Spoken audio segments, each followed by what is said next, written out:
Hello, BookTube, and welcome back to Nonfiction November.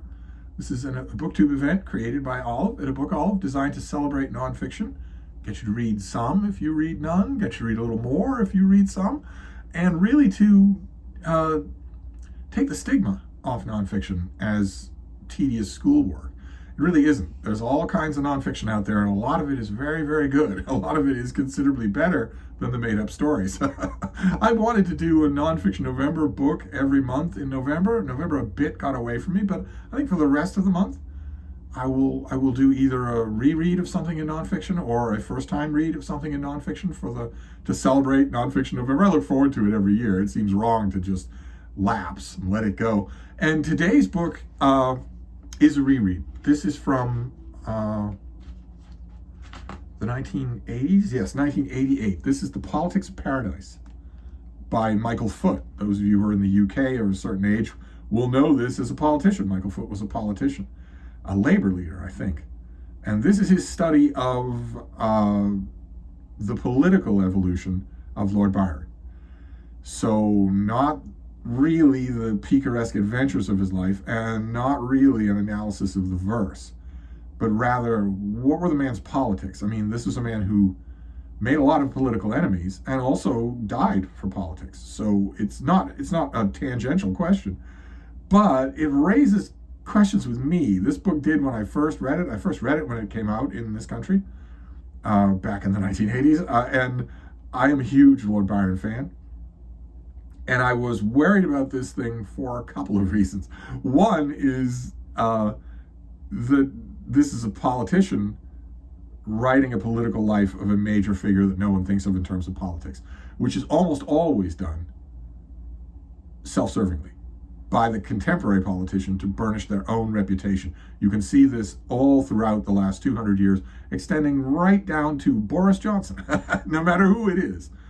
I always have that suspicion when a politician does something like this. Even though I think Michael Foot had a bit of a reputation as being a fairly respectable man of letters, in addition to being a politician. I don't believe it. Maybe that's the cynicism of the 21st century rubbing off on me, but I don't believe it. When I hear that about a politician, I expect that I'm going to get warmed over boilerplate written by terrified aides, onto which the politician has slapped his name. And rereading this thing, I remember being impressed about how little of that there is in this the first time I read it. Rereading it, I do see more of that. I see a lot of boilerplate here, a lot of very easy prose. Like, for instance, I want to read you a passage when Foot gets to Lord Byron encountering Venice. We get this. Like most visitors to Venice throughout the centuries, Byron had his own visions of the city in advance. And then, for him, as for most others, La Serenissima excelled all anticipations. He was not content to mark the wonders all around him. He was soon weaving the new experiences with the old and preparing for action. He made the city his own. See, this is one cliche after another, and none of it's true. As cliches so seldom are, none of it's true. He made the city his own, encouraged others, especially some of his English compatriots, to see it with new eyes, and by some alchemy unknown to the magicians, history, the loveliness, the politics, the spirit of the place and the people were transmuted into new forms of expression, a fresh Promethean display of defiance. That is unrecognizable. If you know Byron's biography, that is unrecognizable prose. Byron would not have recognized it. None of it makes any sense. None of it bears any kind of reality. It's all just one tub-thumping cliche after another. And it goes on. In present-day Venice, the Byronic landmarks can be found around every vista. They're around every vista, yeah? So vistas have corners? Or did you mean to say corners? So much has his view been superimposed on what there was before. But part of the miracle was due to the speed and assurance with which he could adapt new ideas and new forms to suit his own individual purposes. Okay, so obvious nonsense.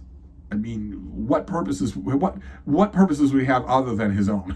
And also, there's nothing like that in Byron's verse or even his letters. There's nothing of this instantaneous chameleon-like adaptation to all the things around him. I don't even know what that means. I don't know what that would mean. And this time, I was so relieved the first time I read this. that it wasn't a complete train wreck. I was so relieved by that fact that I think back then, 40 years ago, I overlooked the ways in which it is a complete train wreck. This is not a thoughtful excavation of Byron's political thought at all, much less a thoughtful explanation of that thought's evolution. Instead, it's got some good writing and it's got some good thinking in it, but it's mostly just, Byron's greatest hits. It's exactly the kind of book that you would pay someone. I don't know if Michael Foot actually wrote this, but it's exactly the kind of book that you would pay someone to write, getting a bargain rate for your money because you are not expecting them to analyze the poetry, which would be the extra mile here that this book resolutely never goes. So when I was rereading it for Nonfiction November, I was thinking, okay, all right, this isn't as good as I remembered, but it's still not bad. And when I was finished with it this second time around, I realized why it isn't bad. And once again, as with so many of the books that I have been rereading for Nonfiction November this time around, the reason this book isn't so bad, the thing that saves it, is a ghost that is haunting every page of the book, almost every page. And again, like with so many of my earlier Nonfiction November videos, you would think that ghost would be Byron, but it's not. It's Hazlitt. It's William Hazlitt, who is quoted enormously. He might be quoted more in this book, word for word, than Byron is. Hazlitt was a contemporary of Byron's. They had a very spiky relationship in print. Hazlitt was nobody's fool and a better reader than Byron ever had.